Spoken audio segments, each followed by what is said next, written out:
Cuando mencionamos que el Espíritu Santo es una persona, ¿qué queremos decir? Que tiene atributos de una persona. Y esos atributos son inteligencia, voluntad y emociones, ¿verdad? Sentimientos.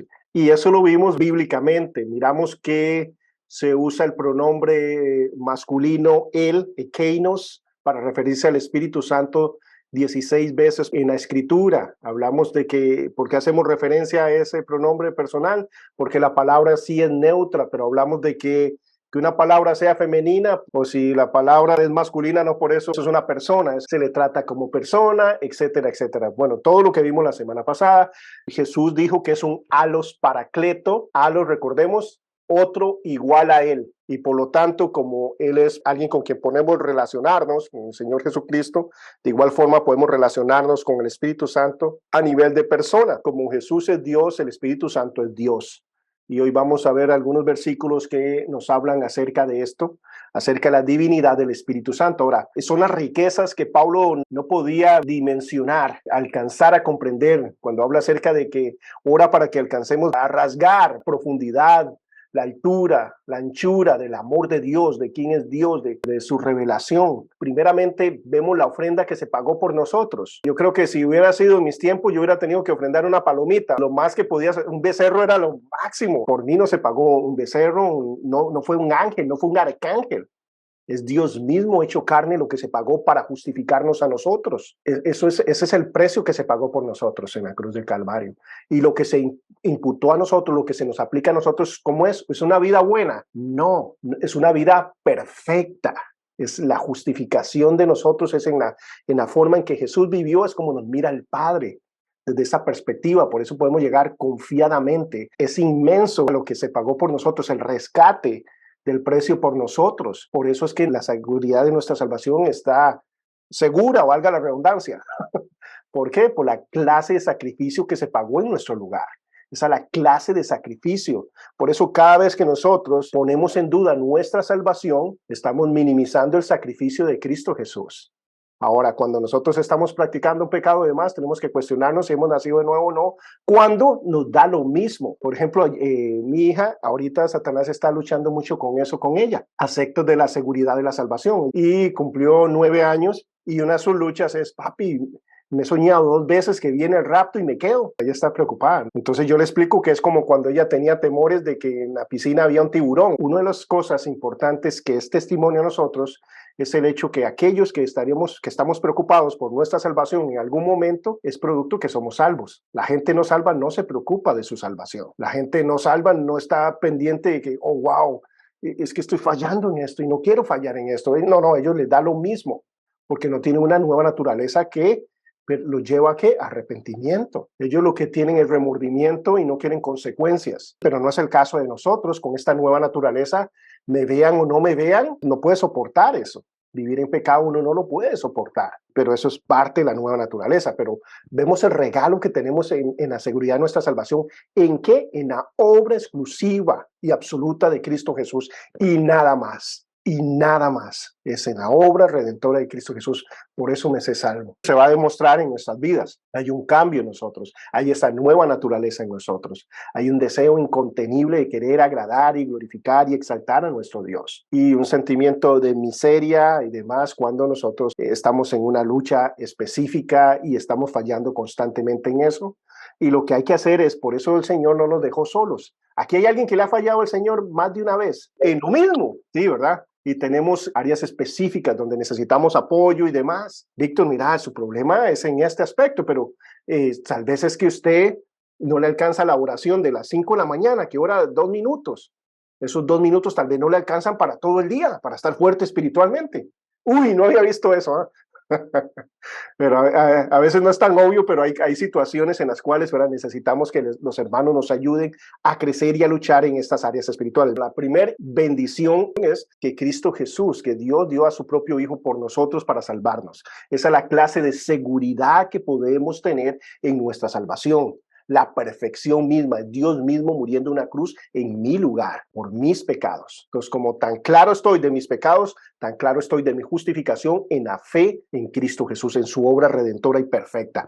Primer regalo. Segundo regalo, Dios mismo está en nosotros. Hemos sido sellados con el Espíritu Santo de Dios. Es el paracleto, el ayudador. Pero de igual forma, como la salvación es para todos, sí, siempre las invitaciones de Jesús, ¿cómo es? Vengan a mí, ¿quién? Todos los que estén cargados, todos los que estén angustiados, todo aquel que clamare el nombre de Dios. ¿Quién es todos? Todos. ¿Verdad? Será salvo. Todo aquel. Entonces la invitación está abierta para todas las personas.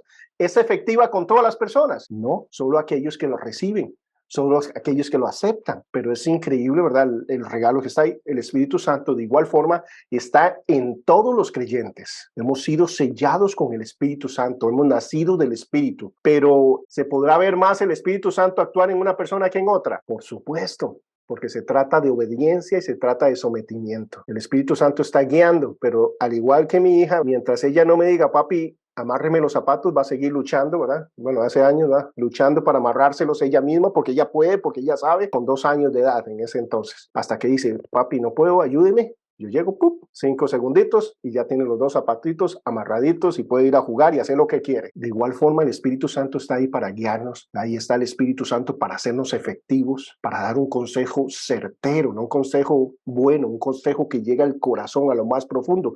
El Espíritu Santo hace eso. Este es el otro increíble regalo colosal que tenemos en nosotros. No solo el precio que se pagó por nosotros y la seguridad que podemos tener en lo que se dio en rescate por nosotros, y ahora el Espíritu Santo es el sello de Dios en nuestras vidas. Somos templos del Espíritu Santo. Ahora, este regalo que está en nosotros, ¿quién es? No es un poder, no es una fuerza, es Dios mismo en nosotros, habitando en nosotros. Por eso que se convierte en nuestra tienda de campaña, en un templo. Ya no voy a habitar en templos hechos por manos humanas, ahora voy a habitar en tabernáculos. Y tabernáculos porque un día vamos a tener nuestro verdadero cuerpo eterno, pero va a habitar en nosotros, y eso es lo que está haciendo el Espíritu Santo en nuestras vidas. Es Dios mismo en nosotros. Características únicas, exclusivas de Dios, que no son transmitibles.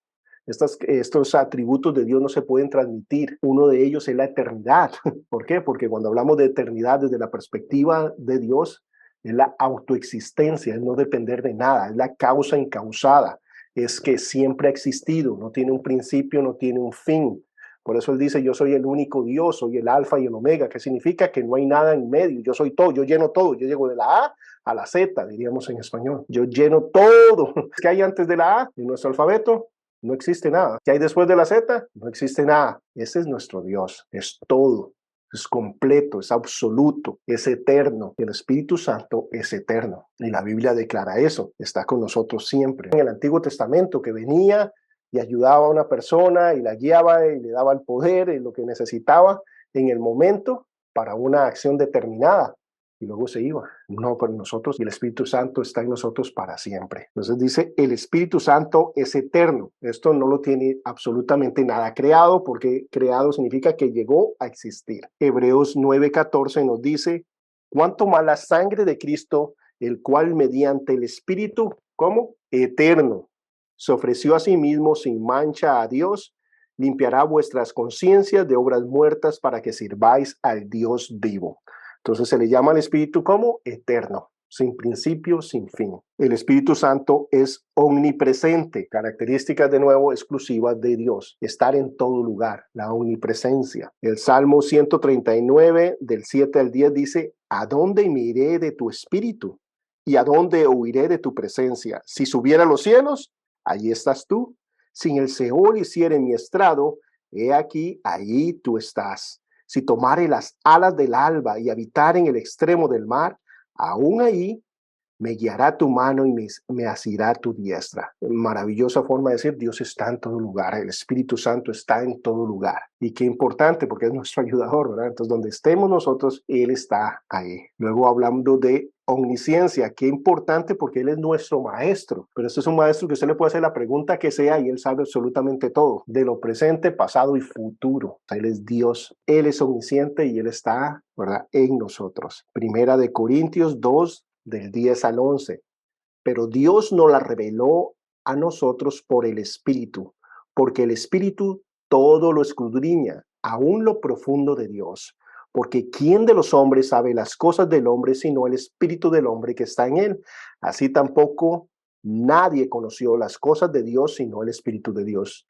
Recordemos la referencia, la analogía que Pablo está queriendo hacer acá. Hay cosas que solo usted, como en este momento yo estoy hablando, aunque Mónica y Víctor estén en el mismo lugar, aunque Edita y David estén en el mismo lugar, ninguno de los dos sabe qué está pensando la otra persona. Es más, usted puede sonreír, ¿verdad? Pero tal vez no está sonriendo adentro, mil cosas. Solo usted internamente sabe que esto es lo que está hablando, solo su propio espíritu sabe realmente qué pasa por su mente. Esto es lo que está hablando el Espíritu Santo. ¿Por qué? Porque el Espíritu Santo es Dios, conoce absolutamente todas las cosas. Entonces esto es algo increíble y maravilloso. ¿Quién enseñó al Espíritu de Jehová o le aconsejó enseñándolo? Haciendo referencia a la omnisciencia del Espíritu Santo. El Espíritu Santo es omnipotente, tiene todo poder. Y eso lo podemos ver en los inicios de la iglesia y hasta el día de hoy. El Espíritu Santo sigue obrando milagros a través de la iglesia, a través de los siervos. Yo les conté acerca del compañero de trabajo acá. Por repetirle por aquellos que no recuerdan, el hecho fue que él recibe una llamada y es del amigo de él de la infancia, cuando fueron a high school y demás. Entonces lo llama y le dice que está en un hospital muriendo. Entonces él va y maneja creo como una hora o algo así, llega al hospital, empieza a hablarle de Cristo. Y la persona acepta a Cristo Jesús, pero lo ve que está en sus últimos días, apenas llega, ¿verdad? Antes de que muera. Y los doctores, ¿cuál es la condición? Bueno, la condición es que él está viviendo con el 10% del corazón. El 90% de su corazón está muerto, no está funcionando. Entonces, la simple acción de respirar era demasiado esfuerzo para el corazón, tratar de oxigenar todos los órganos de su cuerpo. Pero la semana siguiente lo llama y nos cuenta que el lunes, ¿verdad? Después de aceptar a Cristo, él se levanta y empieza a caminar y todos en el hospital, ¿verdad? Alarmados. No, no, siéntese, puede explotar el corazón, es demasiado esfuerzo, ¿cómo se le ocurre? Dice, es que me siento bien, es imposible, solo tienes, ¿verdad? El 10% del corazón. Hacen exámenes y ¿qué sucede? Tiene el corazón sano. ¡Wow! Eso es Dios, ¿verdad? Gloria a Dios, porque Dios sigue actuando de acuerdo a su agenda, no de acuerdo a nosotros. ¿Cuál es el problema que nosotros tenemos en este aspecto? Tenemos incredulidad y un abuso. Ese es el problema, pero Dios sigue actuando, Dios sigue con poder, realizando maravillas de acuerdo a su agenda, no de acuerdo a mi agenda, sino de acuerdo a sus propósitos. No es por la oración especial que mi compañero de trabajo le hizo, no es porque usted oró, no es porque yo mencioné, ¿verdad? ¿Es por qué? Porque Dios tiene un propósito en esa dirección. Nos pide a nosotros orar con fe y permitir que Él sea Dios soberano. Eso no tiene nada que ver con este poco de manipulaciones, que es que lo que usted diga, sí, eso va a suceder. No, eso dice de Dios, no dice del ser humano. Dice que Dios llama las cosas que no son como si fuesen. ¿Eso quién lo hace? Dios, no nosotros. El poder está ahí y el Espíritu Santo opera en todos estos milagros. Job 33:4, y el Espíritu de Dios me hizo, y el soplo del Omnipotente me dio vida. Es el Espíritu Santo siendo parte de la creación. Luego en Lucas 1:35 dice, respondiendo el ángel le dijo, el Espíritu Santo vendrá sobre ti y el poder del Altísimo te cubrirá con su sombra, por lo cual el santo ser que nacerá será llamado Hijo de Dios. Miramos que en Lucas 1:35 nos habla de la encarnación de Jesucristo, quién es el que hace ese milagro, y el Espíritu Santo es el que actúa. Luego el Espíritu Santo mora en el creyente, está en cada uno de nosotros, Santiago 4:5. ¿O pensáis que la Escritura dice en vano, el Espíritu que Él ha hecho morar en vosotros os anhela celosamente? Te nos quiere usar, nos quiere cuidar, nos quiere llevar, nos quiere conducir, pero vemos que el Espíritu Santo está en nosotros. Hay personas que creen que por este concepto el Espíritu Santo no es una persona, porque está en nosotros. Entonces, ¿cómo va a suceder eso? Bueno, esto también lo habla del Padre y del Hijo. Por ejemplo, hablando del Espíritu Santo morando en la vida de nosotros, dice Juan 14 del 17 al 18, el Espíritu de verdad, al cual el mundo no puede recibir porque no le ve ni le conoce, pero vosotros le conocéis porque mora con vosotros y estará en vosotros, va a vivir en nosotros. Pero ¿cómo concluye también Jesús esto? Dice, no os dejaré huérfanos, vendré a vosotros. ¿Cómo vendrá el Señor a vosotros? A través del Espíritu Santo, ¿verdad? Los tres son uno solo. Y todavía más claro acerca de que tanto el Padre como el Hijo moran también en nosotros, dice, respondiendo Jesús le dijo, el que me ama, mi palabra guardará, y mi Padre le amará, y vendremos a él y haremos morada con él. Entonces, Padre, Hijo y Espíritu Santo en ese sentido. En la funcionalidad, ¿quién está en nosotros? El Espíritu Santo. El Espíritu Santo se le llama Dios. Vemos en Hechos 5, del 3 al 4, esta es la situación de Ananías y Zafira, en medio de la mentira, de la pretensión de ser más espiritual y querer ser más religioso delante de las personas, de Ananías y Zafira, al decir que vendieron una propiedad y no se iban a dejar ni un 5, porque querían darlo todo a los pies de los discípulos por aquellas personas y recibir, ¿verdad?, el aplauso de las personas y wow, qué corazón el de ellos, ¿verdad? Pero el Espíritu Santo le da esto es una palabra de ciencia que se le da a Pedro. ¿Qué es palabra de ciencia? Un conocimiento que no es natural, no es aprendido. El Espíritu Santo le está revelando, le está dando una información a Pedro. ¿Qué le está diciendo? Que Ananías está mintiendo. Entonces Pedro, en esta autoridad, dice: Ananías, ¿por qué llenó Satanás tu corazón para que mintieses? ¿A quién? Al Espíritu Santo y sustrajeses del precio de la heredad, reteniéndola. ¿No se te quedaba a ti? Y vendida, ¿no estaba en tu poder? ¿Por qué pusiste esto en tu corazón? ¿No has mentido a los hombres, sino a quién? A Dios. Ok, ¿no era el Espíritu Santo que le había mentido? Sí, el Espíritu Santo es Dios. Nos habla acerca de la divinidad del Espíritu Santo. Dios Padre habla a través del Espíritu Santo. Isaías 6, del 8 al 9. Después oí la voz de ¿quién? Del Señor, que decía: ¿a quién enviaré y quién irá por nosotros? Entonces respondí yo: heme aquí, envíame a mí. Y dijo: anda y di a este pueblo, oíd bien y no entendáis, ved por cierto, mas no comprendáis. Y cuando vemos en referencia a este hecho en Isaías, en el libro de los Hechos, nos dice que es el Espíritu Santo el que habló. En lugar de la voz del Señor, dice que el Espíritu Santo es el que habla. En Hechos 28, el 25 al 26, y como no estuviesen de acuerdo entre sí, al retirarse les dijo Pablo esta palabra: bien habló el Espíritu Santo por medio del profeta Isaías a vuestros padres diciendo: ve a este pueblo y diles, de oído oiréis y no entenderéis, y viendo veréis y no percibiréis. Entonces vemos que en primera instancia nos dice que la voz del Señor, y luego en el Nuevo Testamento se nos habla que es el Espíritu Santo el que está hablando, y así hay varios pasajes que nos hablan en cuanto a esto. El Espíritu Santo hace que el amor ágape de Dios sea accesible para nosotros. Es una de las funciones del Espíritu Santo, es derramar su amor ágape sobre nosotros. Y esto es increíble y maravilloso, pero también nos da una gran responsabilidad. Tenemos todos los recursos necesarios para vivir de una forma que glorifique y exalte a Dios. Romanos 15:30. Pero ruego, hermanos, por nuestro Señor Jesucristo y por el amor del Espíritu, que me ayudéis orando por mí a Dios. Vemos la Trinidad implicada ahí, vemos la humildad de Pablo, que está pidiendo que lo ayuden, que oren por él. Principios importantes, pero habla acerca del amor del Espíritu Santo.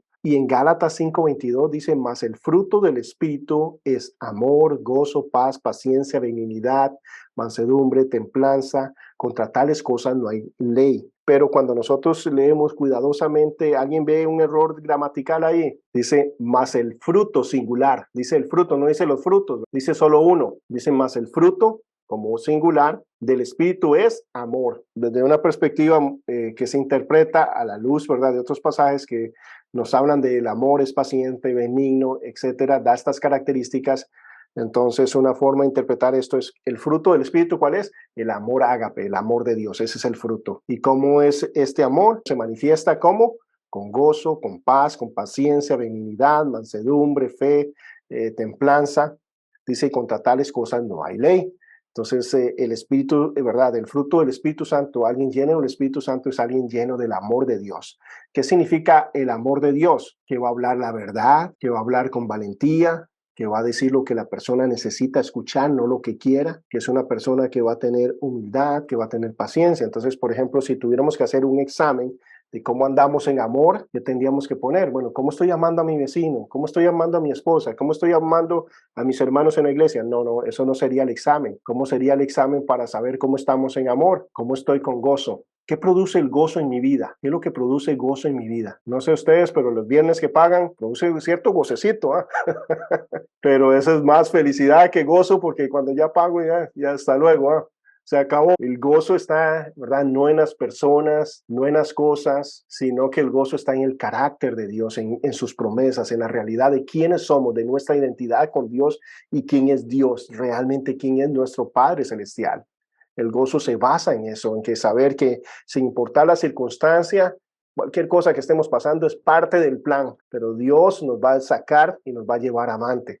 Lo que tenemos que hacer es ser obedientes en cada uno de los pasos, hacer lo que a nosotros nos toca y el Señor va a sacar avante el barco. Él lo va a guiar, Él lo va a llevar. Pero el gozo está en que nosotros tenemos nuestra esperanza, nuestra fe, nuestra confianza en el Creador del universo. El Espíritu Santo produce en nosotros que oremos como oraba Jesús. Los judíos llaman a Dios Padre, pero lo llaman el Padre Celestial. Desde una perspectiva que Él es divino y demás, es el Padre de todas las cosas, en referencia a su autoridad, a su señorío y demás. Pero Jesús, cuando se refiere al Padre, Él dice Abba, y Abba es como decir papito. ¿En qué aspecto? No se enfoca tanto en su rol, que lo respalda, ¿verdad? Es papá, pero sí en la relación personal, en la intimidad, en el acceso que hay a él. ¿Cómo? Como un padre. Mi hija tiene acceso a mí. Ahora, ¿qué es lo importante y qué es lo interesante ahí también? Cuando hablamos del hebreo, palabras, perdón que me salga un poquito el tema, pero en referencia a ¿verdad? Abba. Abba es Alet Bet. AB es con lo que está diciendo uno en hebreo. Abba. En español diríamos Abe, Alet, Bet. Alet, la primera letra, lo que significa es señorío, maestro, habla de todas esas cosas. Y Bet significa casa. ¿Recuerdan? Betlehem, la casa del pan. Betel, casa de Dios. ¿Qué significa Abba? Que es el maestro, que es el proveedor, que es el líder, que es el que enseña. Wow, esa es la riqueza. Entonces Jesús está diciendo papito. Entonces nos enfoca en cuanto a nuestra intimidad con Él, nuestra relación con Dios. Y eso lo hace el Espíritu Santo en nosotros. ¿Cuándo? Cuando somos regenerados. En el momento en que nacemos de nuevo, el Espíritu Santo produce en nosotros que podamos llamar a Dios como Abba, porque ahora somos sus hijos. Antes no lo éramos criaturas de Dios. Es al momento en que nacemos de nuevo que nosotros pasamos a ser hijos de Dios, ya no criaturas, sino ahora hijos. Y tenemos esta relación por medio del Espíritu Santo. Eso tiene que producir en nosotros gozo, tiene que darnos paz sin importar las circunstancias. ¿Qué es lo peor que nos puede pasar a nosotros? Que muramos y vayamos al cielo a disfrutar con aquel que nos ha amado como nadie nos ha amado. Eso nos dice, si no escatimó a su propio Hijo, ¿cómo no nos dará con Él todas las cosas? Romanos 5:5 dice, y la esperanza no avergüenza, porque el amor de Dios ha sido derramado en vuestros corazones cuando estemos con Él en el Señor, por medio del Espíritu Santo que nos fue dado. O sea, ya tenemos el amor de Dios, ya tenemos el amor ágape. Entonces podemos amar correctamente. Ya no tenemos excusas para no amar correctamente. Ninguno de nosotros tuvo un amor perfecto de sus padres o de sus amigos o de sus cónyuges, ¿verdad? No tenemos un amor perfecto, pero tenemos el amor perfecto en nosotros por medio del Espíritu Santo. Entonces no hay excusa para nosotros no amar correctamente. Y amar correctamente implica también corrección, implica disciplina, implica hablar de la verdad. Eso implica, ¿verdad? Eso es el amor de Dios. Dice que Dios al que ama, ¿qué hace? Lo disciplina, pero también le provee, pero también, ¿verdad?, de todas las cosas. Pero una de las cosas que no se habla y mucho menos hoy en día es que la disciplina es parte del amor de Dios, como para nosotros corregir a un hijo, ¿verdad?, que está en un peligro, ¿verdad? Y a veces hay que jalarlo del brazo y a veces tiene que ser brusco porque ya se está yendo en el guindo, pero es solo porque queremos ayudarlo, porque lo amamos, si no, no lo haríamos. La prueba del cristiano real es el amor ágape en nosotros. En Juan 13, del 34 al 35, habla de que la demostración de nosotros, de que somos verdaderos cristianos, no va a ser porque hablemos en lenguas, no va a ser porque profeticemos, no va a ser porque enseñemos, no va a ser porque evangelicemos, sino por cómo nos amamos. Esa es la evidencia real de Cristo en nuestras vidas. Juan 13, del 34 al 35. Un mandamiento nuevo os doy, que os améis los unos a los otros, como yo os he amado, que también os améis unos a otros. ¿Qué es lo nuevo en este mandamiento? Esto está en el Antiguo Testamento. ¿Qué es la adición que hace Jesús acá? Como yo los he amado. No como te amas a ti mismo, sino como yo te he amado. Así es la forma en que tenemos que amar a los demás. Dice que también os améis unos a otros. En esto conocerán todos que son mis discípulos. Si tuvieses, no dice profecía, lenguas, ninguna de estas manifestaciones. Si hicieres milagros, ¿no? Si tuvieses amor los unos con los otros. Esta es la prueba verdadera del Espíritu Santo en nuestras vidas.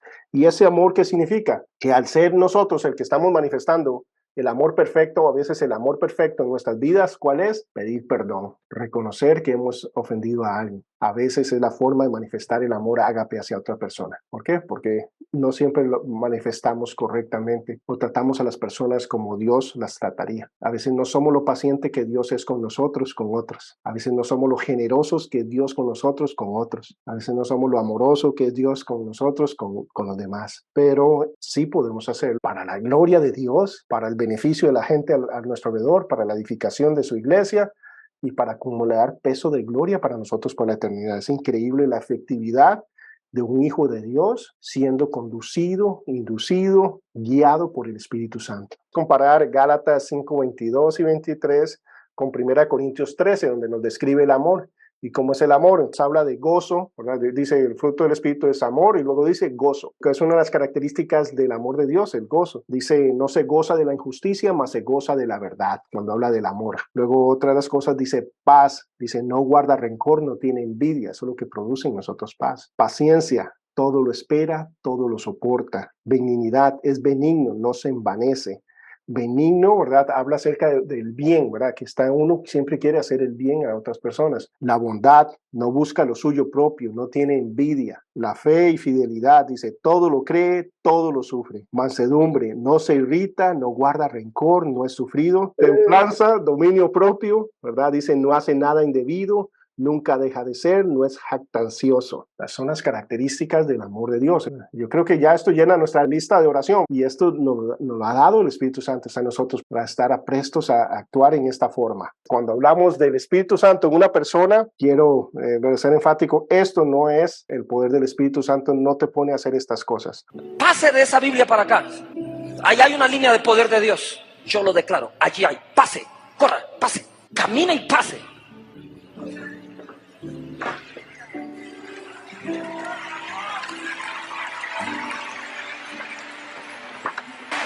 El Hijo de Dios vive dentro de mí, vive dentro de ti.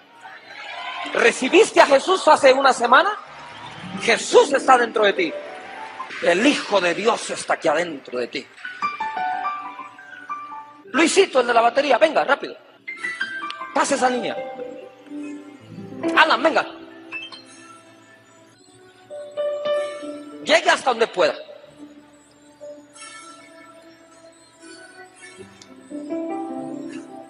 ¿Qué te pasó al llegar ahí? Chao, hijo. Más. Pastor Neyo, párate en esa línea que está ahí. Párate en esa línea donde está la Biblia.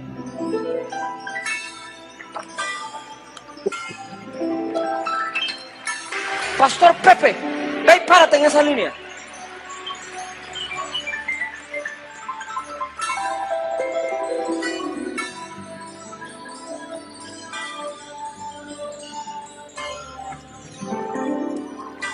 Es triste, ¿ah? Pero el objetivo del Espíritu Santo, dice, no es para hacerte poderoso. No viene aquí para que tú seas tener superpoderes y que todo el mundo mire, ¿verdad?, quién tú eres y qué tú puedes hacer y actúa conforme a lo que tú le dices. Recuerda, no es nuestro ayudante en el sentido de que hace lo que yo le diga.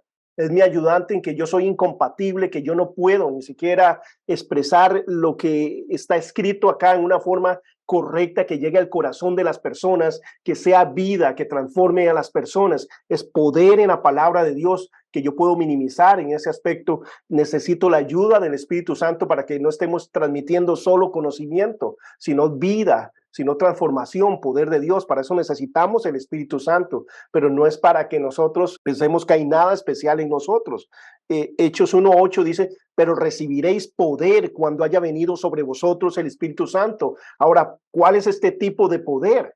¿Qué es lo que hace este tipo de poder? Simplemente sigamos leyendo. ¿Qué va a pasar cuando tengamos este poder del Espíritu Santo? Y me seréis testigos. La palabra testigos es martión. ¿Qué significa? Mártires, dispuestos a dar su vida por la causa del Evangelio. Necesitamos poder para tomar esas determinaciones. Por supuesto, a veces mi lucha no es con que me van a matar si salgo a predicar el Evangelio o orar por alguien. A veces mi lucha es porque está la final de la Copa América, pero hay poder en el Espíritu Santo. ¿Para qué? Para ser testigos, para ser mártires aquí literalmente. pero de igual forma para morir a nosotros mismos necesitamos ese poder del Espíritu Santo para probar las cosas buenas, las cosas espirituales, las cosas eternas, asirnos de ellas y vivir por esas cosas, porque las terrenales, las pasajeras son muy atractivas y están a nuestro alrededor y nos seducen y nos llaman constantemente. Por eso dice que la carne y el espíritu luchan,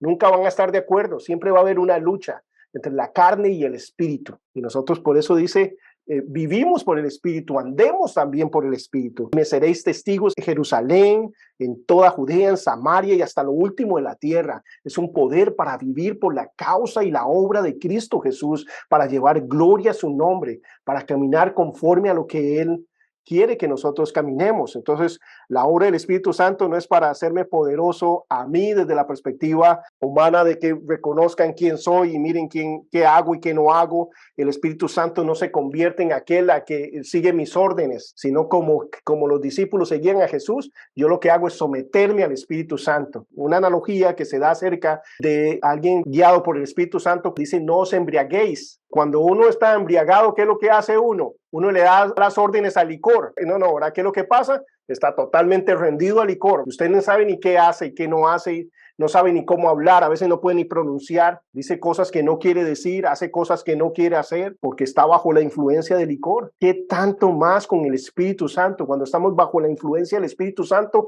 ¿saben qué podemos hacer? Podemos perdonar, podemos amar, podemos servir, se nos quita el temor para poder hablarle a una persona de Cristo Jesús, le decimos lo que necesita escuchar esa persona. Eso es poder, eso es dunamis, para asirnos a las cosas eternas. Eso lo hace el Espíritu Santo. No viene aquí para hacerme a mí famoso, no viene aquí para hacerme popular. Eso no es la obra del Espíritu Santo. Él quiere formar a Cristo Jesús en nosotros, que caminemos conforme a lo que Él dice. ¿Qué hace el Espíritu Santo? No es hablar del mismo, sino ¿de quién? De la obra de Cristo Jesús. Testifica acerca del Hijo, como el Hijo acá que nos enseñó al Padre. ¿Qué tanto más nosotros? No es aquí para hablar de Víctor, sino para hablar del Dios de Víctor, de hablar de Cristo, que exaltemos a Cristo Jesús. 2 Corintios 4:5. Porque no nos predicamos a nosotros mismos, sino a Jesucristo como Señor y a nosotros como vuestros siervos por amor de Jesús. Necesitamos poder para ser siervos de otros, sí, claro. Yo paso pensando en mí mismo. A mí me gusta servir cuando tengo tiempo. Eso es la carne totalmente. Pero el poder del Espíritu Santo te da un dunamis. Es una llama, es un fuego que te hace pensar en otros antes de ti mismo. ¿Cómo se produce eso? Pasando tiempo en la intimidad con Dios. Si yo paso tiempo en la presencia de Dios, empiezo a amar las cosas que Dios ama, empiezo a aborrecer las cosas que Dios aborrece. Nos preguntamos por qué no estamos, ¿verdad?, llevando más fruto y haciendo más cosas. ¿Cómo estoy invirtiendo mi tiempo? Yo digo que Dios es lo primero en mi vida, pero le estoy dando prioridad a Él en mi vida. El Espíritu Santo nos guía, nos lleva ahí, y este es el objetivo. Dicen, no nos predicamos a nosotros mismos, sino a Jesucristo. Nos mostramos como siervos para servir a los demás, y esa debe ser la actitud de cada hijo de Dios, de cada hija de Dios. Eso es evidencia del Espíritu Santo dominando una vida. Eso es evidencia del fluir del Espíritu Santo en nuestras vidas. No es cierto que cuando recién nos convertimos solo hablábamos de que yo hice. ¿Recuerdan esos días? Se salvó. Sí, lloré, hermano, lloré, ¿verdad? O empezamos, mira lo que hice, ¿verdad? Yo fui y hablé con el vecino y se aceptó a Cristo. Sí, pues no fue usted, ¿verdad? ¿Quién fue? El Espíritu Santo. Es más, yo ni quería ir. El Espíritu Santo puso ese ardor y me llevó, y wow, ¿somos bendecidos o no? ¿Hay algo más satisfactorio que presentar el evangelio a una persona? Aún aunque lo rechacen, uno se siente como, oh, sufrí por la causa de Cristo, me cerraron la puerta. ¿Verdad? Pero no hay nada más satisfactorio, pero es una lucha inmensa para hacer lo que realmente hace aflorar nuestra alma, nuestro espíritu, nuestra nueva naturaleza. Eso lo hace el Espíritu Santo. A un hijo de Dios lleno del Espíritu Santo no hay que rogarle para que venga a orar. Hay que decirle, hey, hermano, pero tranquilo, era orar por la comida. ¿Verdad? Más bien hay que controlarlo, ¿verdad? Hay que ubicarlo, ¿verdad? Pues, hay que decirle, hermano, es un culto de oración, no vigilia. ¿Por qué? Porque pasa en la presencia de Dios. Pero no, mentira, el Espíritu Santo te guía, aún en eso es muy sabio y prudente, y sabe que en su casa nadie le va a cortar y puede ir a orar horas de horas por todos los hermanos, y que nadie le va a impedir adorar como Él quiere adorar, en su casa, en su cuarto. Además, busca esos tiempos de intimidad con Dios. Recordamos ese lugarcito ahí donde vamos y gritamos y de todo la presencia de Dios y wow, manifestamos nuestra pasión por Él y nos emocionamos en Él.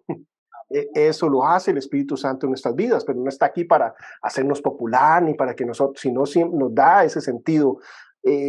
Por ejemplo, en mi vida, ¿verdad? La llenura del Espíritu Santo sobre mi vida transformó mi vida en este sentido. Yo empezaba en mis primeros años de cristianismo, yo decía, wow, Señor me ama porque yo soy tan buen cristiano, ¿verdad? Yo voy a la iglesia, yo estoy en el servicio, yo adoro como ninguno, por dicha los demás no adoran como yo, los demás son afinados.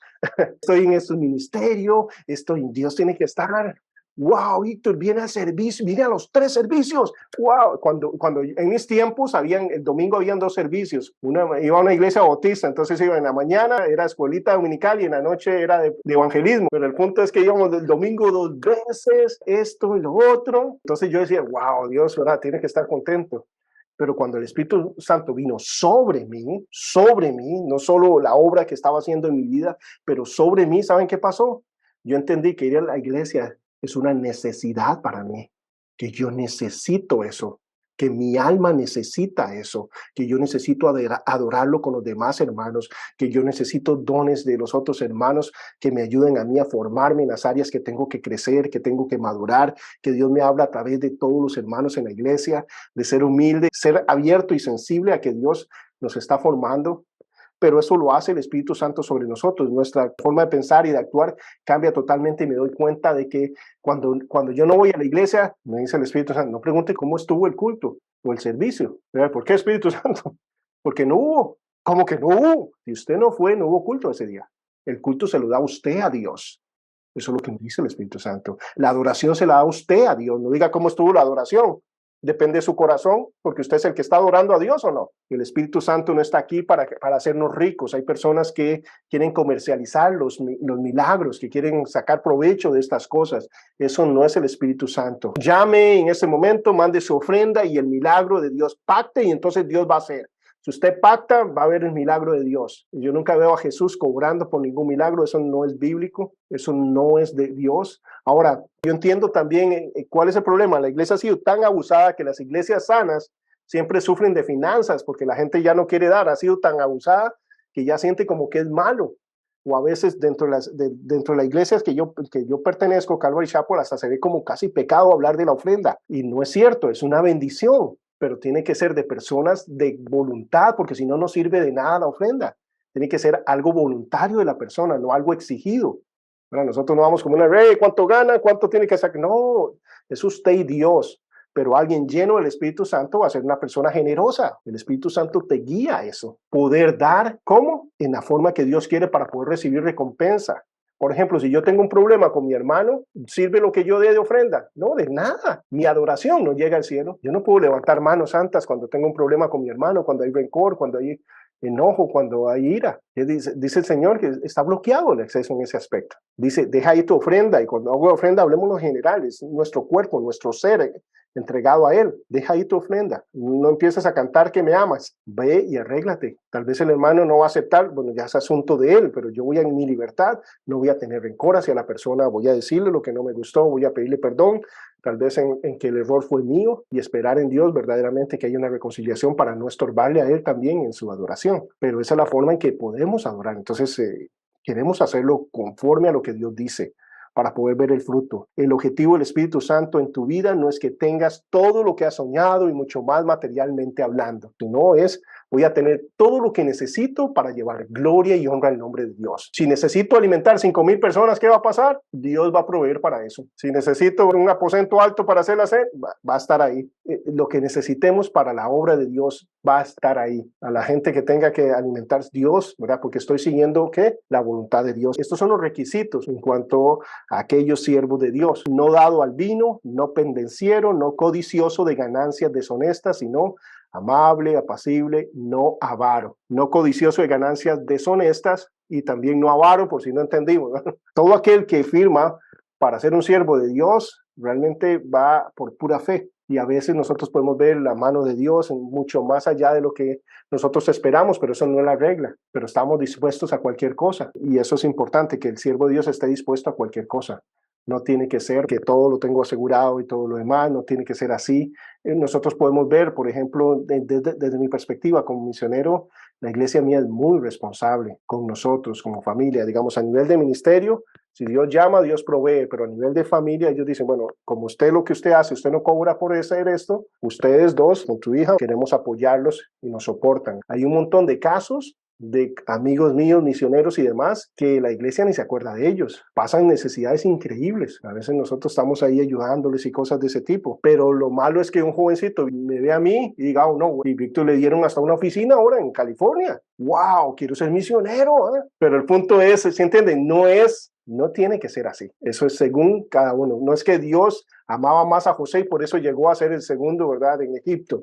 No, sino que Dios tenía un propósito en la vida de él. Muchos otros siervos murieron en la cárcel. Nosotros podemos ver Juan el Bautista decapitado, pero a Pedro se le abrió, ¿verdad?, para que saliera. Dios tiene diferentes planes. Esto es lo que sí quiere hacer el Espíritu Santo en nuestras vidas. Esta sí es la obra del Espíritu Santo en nosotros. El objetivo del Espíritu Santo en tu vida es conformarte a la imagen de Cristo Jesús. Esto es lo que el Espíritu Santo está enfocado, en que seamos más como Cristo Jesús. Alguien lleno del Espíritu Santo cada vez debe parecerse más y más a Jesús. Y como vemos ya aquí, ya no puede poner mi foto, pero eso es lo que el Espíritu Santo quiere. Dice el Espíritu Santo obrando en el mundo. ¿Cómo opera el Espíritu Santo en el mundo? Juan 16 del 7 al 11. Pero os digo la verdad. Esto es Jesucristo hablando a sus discípulos, confortándolos en medio de que él iba a partir. Dice, pero os digo la verdad, les conviene que yo me vaya. ¿Cómo les va a convenir que el Hijo del Hombre se vaya? ¡Wow! ¿Qué es lo que viene?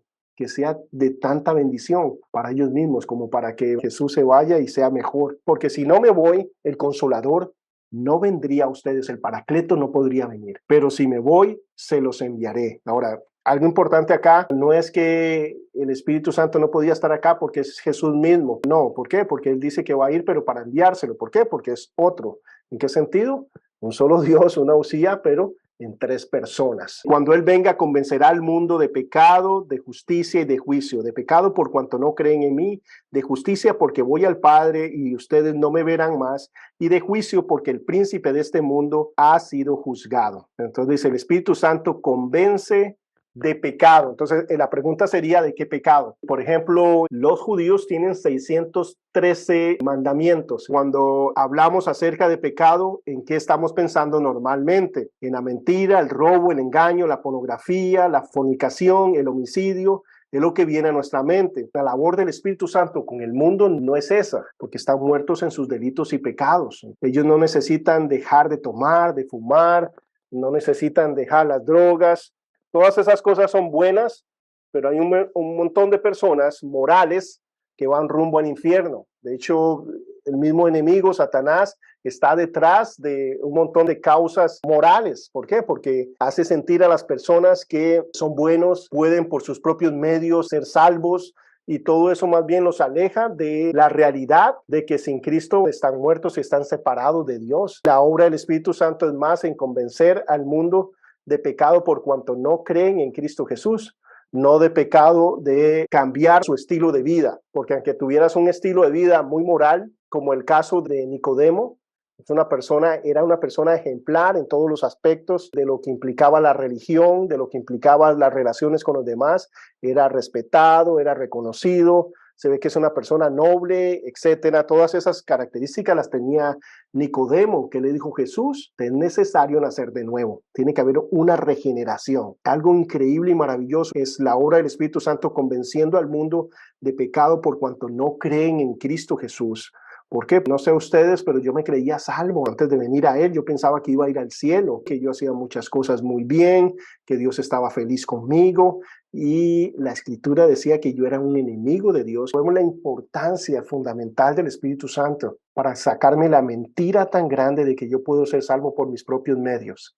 Hay millones de millones de millones de millones de seres humanos con esa mentira en sus mentes, en sus corazones, haciendo grandes sacrificios, esfuerzos religiosos con un deseo de agradar a Dios, pero eso no es lo que pide la Escritura. Entonces, qué importante la obra del Espíritu Santo. Muchas veces pensamos que es una violación a los 10 mandamientos el Espíritu Santo convenciendo de eso, pero Jesús dijo, de pecado, ¿por qué? Por cuanto no creen en mí. Entonces, es un pecado específico lo que el Espíritu Santo está guiando a las personas a reconocer. Estamos muertos en nuestros delitos y pecados. Tiene Dios que presentar un video de todas las culpas de los que se condenan. Él no tiene necesidad de presentar otros cargos. En Juan 3:18, el que en él cree no es condenado, pero el que no cree ya ha sido condenado porque no ha creído en el nombre del unigénito Hijo de Dios. Hay gente que diluye el mensaje del Evangelio y empieza a hablar acerca de que, bueno, ¿por qué andas condenando a la gente? Si Jesús no vino a condenar, Él vino a salvar. ¿Por qué Jesús vino a salvar y no a condenar? ¿Alguien sabe la respuesta teológica en ese aspecto? Porque todos estábamos condenados. Excelente. Bueno, no excelente, pero es cierto, ¿eh? Sí, así es. Es lamentable, pero es porque todos estamos condenados. ¿Qué necesitamos? Un Salvador. ¿Qué es lo que necesitamos? Un Paracleto que nos haga entender y saber que estamos muertos y que vamos rumbo a un infierno y que no podemos por nuestros propios medios. Ya estábamos condenados. Por eso Él no viene a condenar, viene a salvar, viene a darnos la opción y decir, es a través de la fe en mí. Yo voy a pagar por ustedes, voy a vivir una vida perfecta y a morir en su lugar para que mi vida perfecta se aplique a ustedes, para que mi sangre y mi sacrificio pague la deuda. Es increíble, se paga la deuda y hay un depósito a favor. Eso es lo que sucede a través de la muerte vicaria de Cristo Jesús. El mismo nombre Jesús, eso es lo que implica. Mateo 1:21, y dará a luz un hijo y llamará su nombre Jesús, porque él salvará a su pueblo de sus pecados. Y nosotros vemos el nombre Jesús, esto es en el griego, Isus Christus, y en el hebreo es Yeshua, Yahweh, Yahvé o Jehová, dirían algunos. Shua es salvación, entonces Dios es salvación, Yeshua HaMashiach. Entonces está hablando acerca de Dios salva o Dios es salvación. Eso significa Jesús, Dios es salvación. Viene a dar esperanza, son las buenas nuevas, pero no podemos dar buenas nuevas si las personas creen que están bien. Es cuando entendemos cuál es nuestra posición, que nosotros podemos recibir las buenas nuevas. Si a mí me tiran un salvavidas, pero estoy aquí sentado, ¿para qué quiero eso? Pero si estoy en medio del mar y me estoy ahogando, es lo que necesito, pero tengo que entender que estoy en el medio del mar.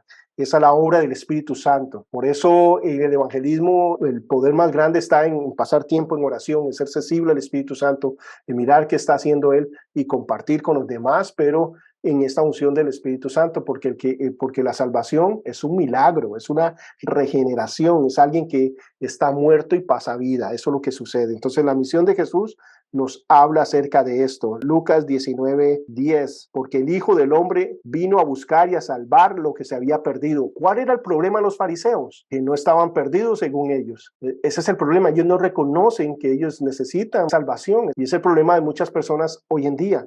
No reconocen su necesidad espiritual, su realidad espiritual, porque no envió Dios a su Hijo al mundo para condenar al mundo, sino para que el mundo sea salvo por eso. Hay personas que malinterpretan este versículo y dicen, hey, ¿por qué usted anda condenando? Yo no ando condenando a nadie, la gente está condenada. Yo lo que les estoy aclarando cuál es su realidad espiritual en amor. ¿Con cuál objetivo? Que la persona pueda entender su necesidad de un Salvador y pueda clamar y pueda recibirlo en su vida. Pero mientras la persona no se sepa en esa necesidad, ese es el problema que vemos hasta el día de hoy. El que cree en el Hijo tiene la vida eterna, pero el que se rehúsa a creer en el Hijo no verá la vida, sino que la ira de Dios está sobre él. Wow, esto es palabra de Dios, es amor dar esta información. Lo que hacemos al compartir el Evangelio es darle a las personas la información correcta, que las personas entiendan cuál es su realidad en su situación espiritual. Es decir, no es que nadie sabe cuál es el futuro, no es que allá se decide. No, la Biblia, ¿verdad? El Dios de la Biblia dice que usted decide acá. Está establecido para los hombres que mueran y una vez después de esto el juicio, pero que usted decide acá dónde pasa su eternidad. Usted puede tener seguridad de su salvación, pero usted decide, y si usted no decide, ya decidió. Sigue en el estado que está. Hebreos 10, del 28 al 31. Cualquiera que violare la ley de Moisés muere sin misericordia por el testimonio de 2 o 3 testigos. ¿Cuánto mayor castigo ¿Piensan ustedes que merecerá el que ha pisoteado bajo sus pies al Hijo de Dios y ha tenido por inmunda la sangre del pacto por el cual fue santificado y ha ultrajado al Espíritu de gracia? Vemos que es una correspondencia total, ¿verdad? No aceptar a Cristo Jesús es rechazar la obra del Espíritu Santo. Rechazar la obra del Espíritu Santo es no aceptar a Cristo Jesús. Por eso vemos el aspecto aquello de la blasfemia contra el Espíritu Santo. No aceptar su testimonio, no aceptar que Él actuó a través de Cristo Jesús, dando evidencia de la divinidad de Cristo Jesús. Es lo que hace el Espíritu Santo. ¿Cuál es la obra del Espíritu Santo? Llevar a la persona a la convicción clara de que no puede por sus propios medios. ¿Qué es lo que usa el Espíritu Santo para que la persona sea clara de su situación? Los 10 mandamientos, la ley de Dios. Dices, ¿vas a ser juzgado por esto? Nadie pasa la prueba. ¿Cuál es el objetivo? No es condenarte y decirte, ¿verdad? El objetivo es que entiendas que hay una salvación, que Dios está ofreciendo la solución a ese problema tan grave, letal y eterno, y es a través de Cristo Jesús. Pues conocemos a aquel que dijo, mía la venganza, yo pagaré, y otra vez el Señor juzgará a su pueblo. Horrenda cosa es caer en manos del Dios vivo. Versículos que no siempre nos sabemos de memoria, están ahí para una advertencia real. Importante que una persona no le importó ofenderme a mí, que me habló con claridad lo que la Escritura decía y me llevó a un estado de convicción clara para poder aceptar la gracia de Cristo Jesús, arrepentirme de mi pecado y venir a Él. Una historia que ilustra este aspecto es en California, aquí en Orange County, en Yorba Linda. De hecho, pasó esto en una ciudad acá. Llegó un oficial de tránsito y vio un carro mal estacionado, ve el vehículo ahí, empieza a hacer una boleta, toda la matrícula y todo lo demás, llega y lo pone en el windshield y llega y se va. Como a las 3 horas llega otro oficial, ve el vehículo mal estacionado y empieza a hacer la boleta, llega al frente y donde va a poner la otra boleta, ve que ya había una y en eso se queda viendo por el parabrisas y ve que hay alguien adentro. Empieza a tocarle el vidrio, golpearle el vidrio que habla. Y no abría, y abre la puerta a él y la persona estaba muerta. Tenía como 5 horas de haber muerto, murió ahí, pero no se habían fijado, ¿verdad? Por eso el otro simplemente hizo la boleta y el otro llegó, eso es cierto. Ahora, ¿en qué le afectó estas boletas o estos partes, estos tickets a la persona muerta? ¿Le afectó en alguna forma? Está muerta, ¿verdad? No le afecta absolutamente nada porque está muerto, para nada. Eso somos nosotros tratando de mejorar a las personas que no han nacido de nuevo. Eso soy yo diciéndole al alcoholismo, deje de tomar, deje de fumar, haga esto. Eso soy yo tratando de maquillar a las personas, porque su problema no es el alcoholismo, su problema no es las drogas, su problema es que están muertos espiritualmente. Obra del Espíritu Santo con una persona, al lado de la persona, convencer de pecado, ¿de qué? De que no ha creído en Cristo Jesús. Ese es el pecado. ¿Qué necesita una persona que no tiene a Cristo Jesús? Conocimiento bíblico de teología, neumatología, escatología. No, ¿qué necesita? Nacer de nuevo. Necesita predicación, no enseñanza.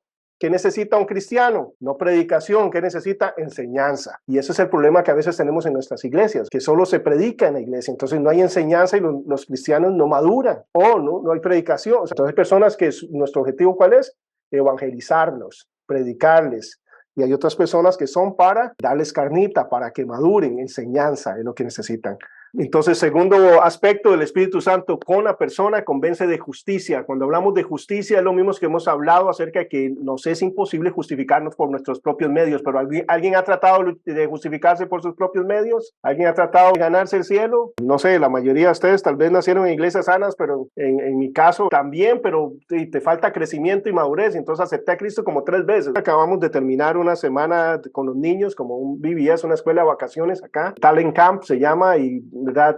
Habían 350 niños que vinieron y 50 niños aceptaron a Cristo, pero hay una niña que pasa todos los años, entonces ya hay que hablar con ella, ¿verdad? Y todos los años pasa. Hay que explicarle el concepto, ¿verdad? De lo que es aceptar a Cristo Jesús. Y qué bonito que tiene ese deseo. Ahora yo les conté, mi hija está luchando con el aspecto de que el enemigo le dice que no es salva porque a veces no quiere leer la Biblia o porque se le olvidó leerla, o por cosas de ese tipo. Entonces explicarle y reforzarle, no, es por lo que hizo Cristo Jesús. Cada uno de nosotros necesitamos entender este aspecto de la salvación. Yo les dije, yo era pastor de jóvenes y no quería hablar de la gracia porque dije, no, se va a ir todos al mundo. Si yo le digo que es por la fe, no tengo que hablarles del infierno, decía yo. Imagínense la inmadurez, ¿verdad? No, es por gracias. ¿Por qué? Porque uno no entiende el concepto que el aspecto y lo importante es que las personas nazcan de nuevo. Lo que pasa es que en nuestras iglesias hay mucha gente que no ha nacido de nuevo, no son salvas. Hay mucha gente no salva dentro de la iglesia. Hay gente, falsos hermanos, falsos profetas, ¿verdad? La Biblia está hablándonos constantemente acerca de eso. Y hay otras personas que no han nacido de nuevo. Entonces es muy difícil que cómo esas personas van a querer orar, cómo van a querer estar en la palabra de Dios. Cuando yo digo estos términos, yo sé que a cada uno de nosotros lo que hace es, nos digo, tengo que hacerlo más, ¿verdad? Nos motivan en ese sentido porque llegan a nuestro corazón. Cuando yo le digo, ¿verdad? Necesitamos pasar tiempo con Dios, hace un clic en nosotros y debo sacar más tiempo. ¿Por qué? Porque somos sus hijos, porque tenemos una nueva naturaleza. Pero si usted no es una persona nacida de nuevo, le pasa como, recuerdo un compañero en la iglesia, yo le decía, brother, necesito pasar más tiempo en el Señor, y llega y me decía, ¿qué más? Ven, ya usted viene como 3 veces a la semana y todo. Y si no ha nacido de nuevo, lo ve como, wow, pero para alguien que está en pasión, porque le entiendo. La segunda tarea del Espíritu Santo en el mundo es convencer al mundo de justicia. Juan 16:10, de justicia porque yo voy al Padre y ustedes no me verán más. Una de las cosas que Jesús vaya al Padre que nos está hablando, que el sacrificio fue perfecto y fue aceptado. Nadie podía llegar a Dios antes de Cristo Jesús. Por eso el seno de Abraham, ¿dónde estaba? Dice que a un lado, separado de una cima, de lo que era el Gehenna o el infierno. Y por eso vemos cuando hablamos del rico y Lázaro, ¿verdad? Esa escena donde se conversa, dice que cuando él murió en la cruz llegó cautivo a la cautividad. Por eso el primero en estrenar, ¿verdad?, este nuevo cuerpo y glorificación tenía que ser, por eso habla de él como el primogénito de la resurrección, porque Cristo Jesús fue el que ascendió al cielo y ahora, ausente en el cuerpo, presente en el Señor. Ya no está el aspecto del seno de Abraham como antes de su muerte. El hecho de la resurrección nos dice que el sacrificio fue aceptado, que la ira de Dios fue satisfecha. El pecado es hacer lo incorrecto, la justicia es hacer lo correcto. El pecado es errar al blanco, la justicia es dar al blanco. Está claro que la justicia es un prerequisito para entrar al cielo. Nadie puede ir al cielo si no es justo. Jesús ejemplificó la clase de justicia que Dios acepta, la perfección. Por eso nos habla que si no tuviéramos una justicia mayor a la de los fariseos cuidaban absolutamente todo exterior, no podían controlar lo interno, como Martín Lutero golpeándose en medio de una montaña solo. ¿Cómo es posible que en medio de todo esto tenga pensamientos que no agradan a Dios? Eso eran los monasterios, el hombre tratando de santificarse a sí mismo. El problema del hombre, ¿dónde está? En su corazón. Necesita un nuevo corazón. Entonces, mientras no haya una regeneración, mientras no haya un nuevo corazón, eso es lo que va a suceder. Entonces, la justificación que agrada a Dios es la perfección. A través de su ascenso al cielo, Dios estaba diciendo, de esto se trata. Este es el estándar de justicia que le da la entrada al cielo. Si somos como Jesús, podemos ir al cielo. Es imposible para el ser humano, pero no está tratando el ser humano tratando de ir al cielo por sus propios medios, sí. Por eso vemos la importancia del Espíritu Santo. Ningún injusto heredará el reino de Dios. 1 Corintios 6, del 9 al 10. ¿No sabéis que los injustos no heredarán el reino de Dios? No el rey, ni los fornicarios, ni los idólatras, ni los adúlteros, ni los blasfemos, ni los que se echan con varones, ni los ladrones, ni los avaros, ni los borrachos, ni los maldicientes, ni los estafadores heredarán el reino de Dios. Gálatas 5, 19 al 21. Estos pasajes, ¿a quién se están escribiendo? A la iglesia. Dice, y manifiestas son las obras de la carne, que son adulterio, fornicación, inmundicia, lascivia, idolatría, hechicerías, enemistades, pleitos, celos, iras, contiendas, disensiones, herejías, envidias, homicidios, borracheras, orgías y cosas semejantes a estas, acerca de las cuales os amonesto, como ya lo he dicho antes, que los que practican tales cosas no heredarán el reino de Dios. Acá la palabra practicar habla de algo que es una característica intrínseca de la persona, no en algo que caemos o recaemos, sino en algo que practicamos, que vivimos conforme a este estilo de vida, que estamos sujetos a ese estilo de vida. Mateo 5:20, pero os digo que si vuestra justicia no fuere mayor que la de los escribas y fariseos, no entraréis en el reino de los cielos. Esto tuvo que haber tocado todas las bases de sus discípulos, mayor que los fariseos. Ellos se guardan absolutamente de todo, ¿sí? Porque estamos hablando de perfección. Como cuando el joven del rico le dice, maestro, bueno, ¿verdad? Solo mi padre, porque habla bueno, espiritualmente está hablando de perfección. Ese es el requisito para ir al cielo. No podemos ser salvos por nuestros propios medios. Isaías 64:6, si bien todos nosotros somos como suciedad, y todas nuestras justicias como trapo de inmundicia, y caímos todos nosotros como hojas, y nuestras maldades nos llevaron como el viento. Esa es nuestra realidad espiritual sin Cristo. Nuestra justicia es Cristo y solo en Él somos aceptos.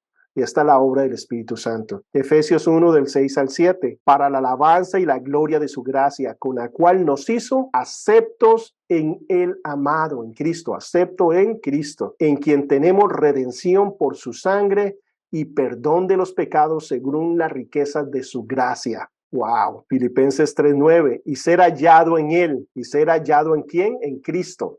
No teniendo mi propia justicia. ¿Cuál justicia? La que es por las obras, por lo que yo hago, por cómo vivo. La que es por la ley, sino la que es por la fe de Cristo. La justicia que es de Dios por la fe. La única justicia aceptable delante de Dios. ¿Qué tan justo fue Jesús? Porque Él es nuestra justicia. 2 Corintios 5:21.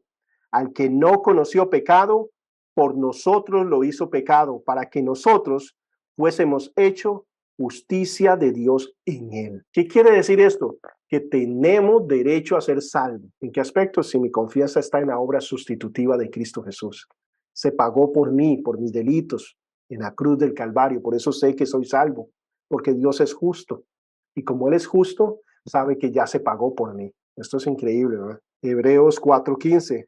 Porque no tenemos un sumo sacerdote que no pueda compadecerse de nuestras debilidades, sino uno que fue tentado en todo, según nuestra semejanza, pero sin pecado. Y esta es la clase de justicia que se nos aplica a nosotros, que se nos imputa a nosotros, que se nos da a nosotros. Yo estoy ahí y en eso tiran una cuerda delgadita y yo la estoy agarrando, ¿verdad? Pero es muy delgada, pero la estoy agarrando. Y eso me está sosteniendo ahí con el bote. Pues eso son unas cataratas. Estoy sostenido por esa cuerda, pero en eso veo un tronco, un árbol inmenso, viniendo por las aguas a un lado, pero inmenso. Un tronco tan grande que lo que yo hago sin pensarlo es soltar la cuerdita y tirarme al tronco, porque es inmenso. Salto de ahí al tronco y trato de llamar a mi familia. Vengan, vengan, aquí es más seguro.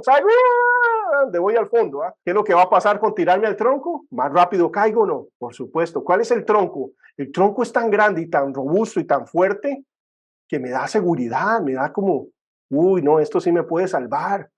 ¿Cuál es la cuerdita esta? Mi fe. Pero quien sostiene esa cuerda al otro lado es Jesús. Pero yo estoy confiando más en mis obras, en mis acciones, que en la obra de Cristo Jesús. ¿Y cuál es el problema que tengo con eso? Que nuestras obras nos conducen al infierno, absolutamente al infierno y nada más que al infierno. Mis justicias son trapos de inmundicia. Mis justicias, ¿verdad? No está hablando de mis pecados, mis justicias ante la perfección absoluta de un Dios santo, santo, santo. Esta es nuestra situación sin Cristo Jesús. Y aunque esa cuerda se vea delgada y demás, es nuestra fe puesta en Cristo Jesús, nos va a sostener hasta que Él venga por nosotros. Es lo más seguro que tenemos, nuestra fe puesta en la obra redentora de Cristo Jesús. Pero esto es lo que nos toca. Si no, si confiamos más en nosotros y me brinco a ese árbol inmenso, eso es lo que va a pasar, voy a caer. Esa es la realidad del ser humano. Realmente solo hay una pregunta que hacernos. ¿Quién es Jesús para ti? ¿Crees en Él como tu único y suficiente Salvador? Me sé salvo por la obra perfecta de Él en la cruz. Pues necesito humildad para reconocer que yo no puedo por mis propios medios, sino es por lo que Él hizo. Dice, y finalmente el Espíritu Santo convence al mundo de juicio. Juan 16:11. Y de juicio por cuanto el príncipe de este mundo ha sido juzgado. Existe un día de juicio que viene. Vemos que para el trono blanco, para aquellos que no tienen a Cristo Jesús, y el bema de Cristo para nosotros, si queremos hablar acerca de un juicio que es para las obras, para la premiación, diríamos nosotros, a nuestro estado eterno. Pero viene un día de juicio, el día de juicio final, cuando todo el mundo dará cuentas de sí mismo a Dios, hablando de las personas sin Cristo Jesús, el juicio del trono blanco. El juicio que está hablando Jesús no es un juicio futuro, sino un juicio que ya tuvo lugar. El príncipe de este mundo, Satanás, fue juzgado. ¿Dónde fue juzgado el príncipe de este mundo? Dice, originalmente la tierra y su plenitud eran del Señor y Él las creó y le dio esa autoridad al ser humano, a Adán. Cuando Dios creó al hombre y lo puso sobre la tierra, le dio a Adán dominio sobre la tierra. Pero Adán le rindió su dominio a Satanás cuando desobedeció los mandamientos de Dios y obedeció la sugerencia del diablo de comer de la fruta prohibida. Romanos 6:16. ¿No sabéis que si os sometéis a alguien como esclavos para obedecerle, sois esclavos de aquel a quien obedecéis?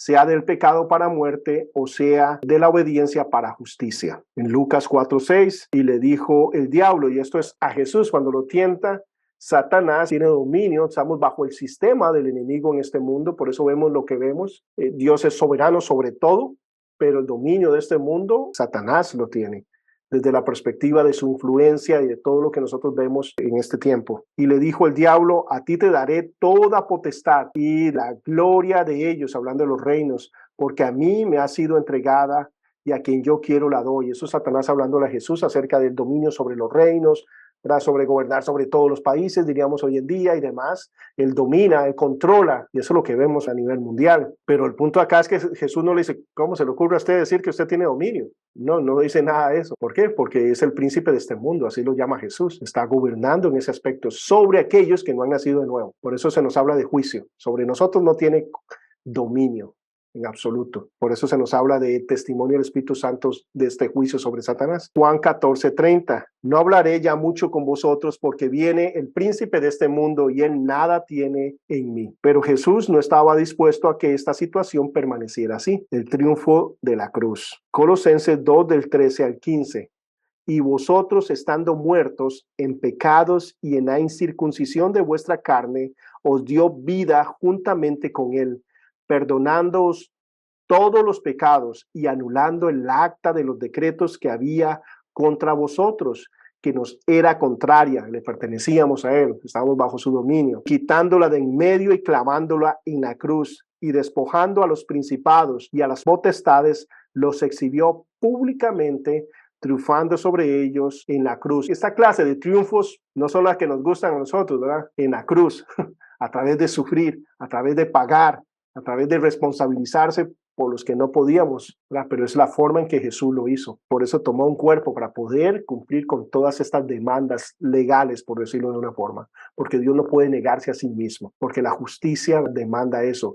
Sin derramamiento de sangre no hay remisión de pecados. Tenemos la victoria en Jesús. Ahora nosotros estamos libres. Hemos sido transportados del reino de las tinieblas al reino de la luz. Romanos 6:22, mas ahora que habéis sido libertados del pecado, este es uno de mis versículos favoritos, si no el favorito, dice, mas ahora que habéis sido, no que vas a, es importante ver los tiempos de los verbos, habéis sido libertados del pecado, en su pena, en su causa, en su dominio. Por eso se nos habla que no señoree el pecado sobre nosotros. ¿Podría el pecado enseñorearse sobre un hijo de Dios? Sí, ¿verdad? Por eso dice, no se enseñoree, le está diciendo a la iglesia, no tome control sobre ustedes. No tiene que, hay poder en ustedes para que el pecado no los domine. Habéis sido libertados del pecado y hechos siervos de Dios. Tenéis por vuestro fruto la santificación y como fin la vida eterna. A mí me costó un poco entender este aspecto del fruto, la santificación, porque más que un fruto, la santificación yo lo veo como una lucha, como una batalla, no como un fruto, que el fruto tú no haces nada, simplemente flora. Pero desde la perspectiva que analizo el versículo, ¿por qué es un fruto? Porque yo quiero santificarme, porque yo anhelo santificarme, porque está en mí el querer agradar a Dios, vivir conforme a sus preceptos, vivir conforme a sus mandamientos, glorificarlo, honrarlo, serle placentero al Señor. Ya está en mí, es mi naturaleza. Cuando eso no sucede, es la frustración que de mi alma, pierdo el gozo, pierdo la paz, etcétera, etcétera. ¿Por qué? Porque tengo una nueva naturaleza en mí que clama a Padre. Y como fin, ¿y cuál es nuestro fin? La vida eterna. ¡Wow! Esa es nuestra realidad en Cristo Jesús. Romanos 6:12, no reine pues el pecado en vuestro cuerpo mortal, de modo que lo obedezcáis en sus concupiscencias. ¿Por qué? Porque puede hacerlo. Por eso necesitamos, ¿verdad? No alimentar, no proveer para los deseos de la carne, alimentarnos espiritualmente, fortalecernos en Él. Es verdad que Dios no ha tomado aún el control de este mundo. Jesús nos enseñó a orar, venga tu reino. Dice, oh, cuánto anhelamos ver ese día, cuando se haga la voluntad de Dios en la tierra y no la de Satanás. Será un mundo muy diferente del que se ve ahora. Wow. Y es una promesa del Señor. Isaías 11 del 6 al 9 nos habla acerca del tiempo del milenio, un tiempo de 1000 años cuando Satanás va a ser atado y nosotros vamos a gobernar con Cristo acá en la tierra por 1000 años. Morará el lobo con el cordero, el leopardo con el cabrito se acostará El becerro y el león, la bestia doméstica, darán juntos, y sus crías se echarán juntas, y el león como el buey comerán paja, y el niño de pecho jugará sobre la cueva del áspid, y el recién destetado extenderá su mano sobre la caverna de la víbora. No habrá mal ni dañarán en todo mi santo monte, porque la tierra será llena del conocimiento de Jehová, como las aguas cubren la mar. Wow, esto es la realidad nuestra. Eso es una verdad que viene, pero mientras llega este glorioso día, el testimonio del Espíritu Santo es que no tenemos que vivir bajo el dominio del pecado más tiempo. Y esto es glorioso. No tenemos que vivir bajo la autoridad de Satanás, pues él ha sido juzgado. Él no tiene ningún derecho sobre nuestras vidas. Podemos ser libres gracias a que Jesús murió para liberarnos del poder de las tinieblas. El mundo aún está bajo el poder de Satanás, pero el Espíritu Santo da testimonio de que nadie tiene que estar más tiempo encadenado por su pecado. Amén.